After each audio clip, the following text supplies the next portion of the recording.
Hi, Mark Jaben here, Medical Director for the Haywood County Health Department. And let's talk about this pandemic.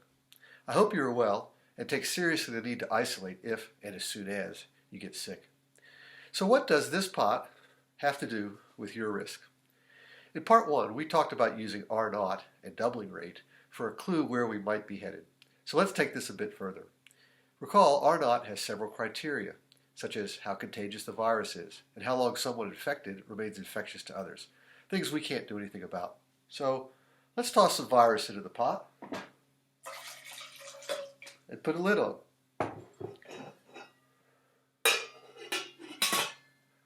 Turn up the heat.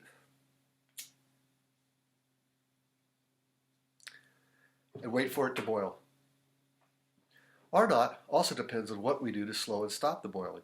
Measures like distancing, avoiding crowds, masks, hand washing, quarantining if exposed, and especially isolation if sick. It's like throwing some pasta in. It slows the boiling process.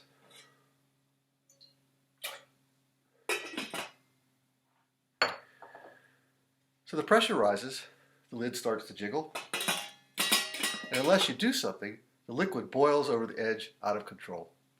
Effective tracing, testing, and isolation are quarantine of contacts. This is what we do to stabilize the lid in place, so nothing spills out. Otherwise, your stovetop, and in this case your rug, becomes a mess. What we can safely say is with what we've done so far, COVID has not made a mess here. We've kept the lid on so far. But if you saw yesterday's update and today's with an additional case, this may now be changing. And what about when we open up? More contact between people turns the heat up. Especially when people don't isolate once they're sick. Will people still distance and avoid bigger gatherings? Or will people let down their guard? Hey, it's all back to normal, right? People will travel in and out of the county. That more contact equals more heat.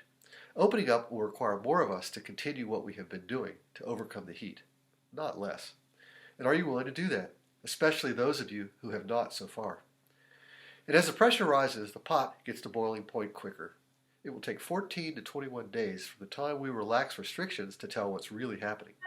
That's the incubation period of the virus, plus the time to recognize illness, plus the time to get test results back.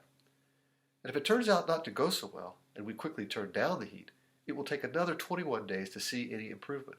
That's been the experience everywhere, and all the while, the suffering continues. Depending on the doubling rate of new cases, and how many of those are seriously ill and need a ventilator, those 6 weeks may be more than enough to put the hospital capacity at risk. If we don't pick up on this until the lid starts jiggling, it may well be too late. We won't be able to turn down the heat fast enough to prevent the pot from bubbling over. You can do the math. Start with these 4 or 5 new cases this week. Double it every 4 days. And by the end of May, these 4 new cases become nearly 1,000. We'll be into a real mess then.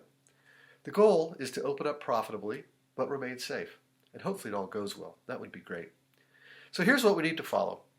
For a glimpse of where we may be headed, R0, the doubling rate, and test results.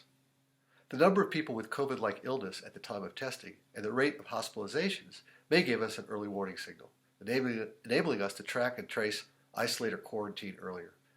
And the number of people who see the public health measures as their ticket to success, not only for their health but for their finances, well, that's going to be a harder number to track. Finally, we must all acknowledge that opening up is an experiment. And if it doesn't go well, it may need to be shut down just as quick. And there's the risk to finances and health.